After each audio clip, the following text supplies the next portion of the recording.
哎呀，难得的清闲呐！闪烁着霓虹照亮都市的夜晚，春夜繁华，你我相聚在中国哈尔滨冰雪大世界。来吧，接下来时间，现场有多少蹦迪的朋友啊？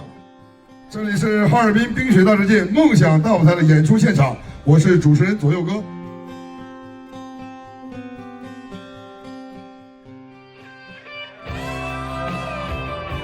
春风翻涌了我的身，所有人大声一点，准备好。有句话叫做“如今的哈尔滨没有本地人和外地人，没有南方人和东北人，因为来的全是自己人。”当当当当当，五星红旗。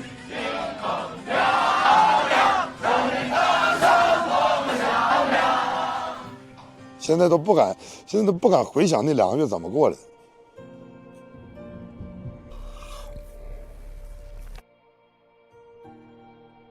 在一个地方坚持了10多年，这算本事吧？哎，欢迎！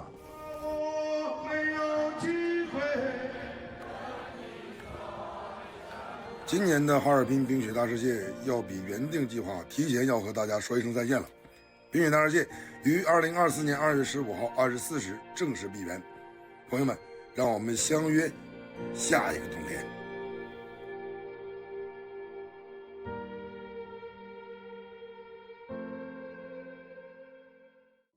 大雪人拆除的时候，一个大爷说，他说了2次明年再见。他的第一次说是就是再次建设的意思，明年再见。他又说了1次明年再见，就是真的就是告别那种再见。哈尔滨是一个生活节奏并不是很快的城市，但是就在这看似散漫的生活当中，我们却有一种火一样的炙热。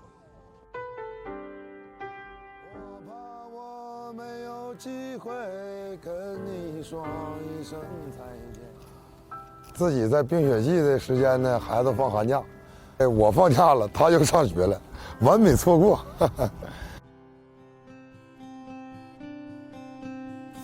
原来还比较喜欢这样的一个状态，但是现在可能是岁数大了，再说也可能是这个行业干时间长，我现在特别喜欢静。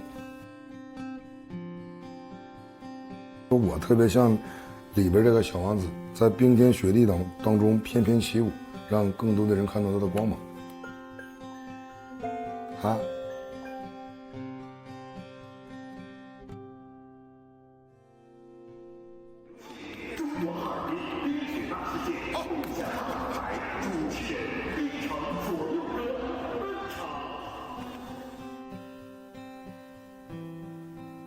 春风有信，再约尔滨。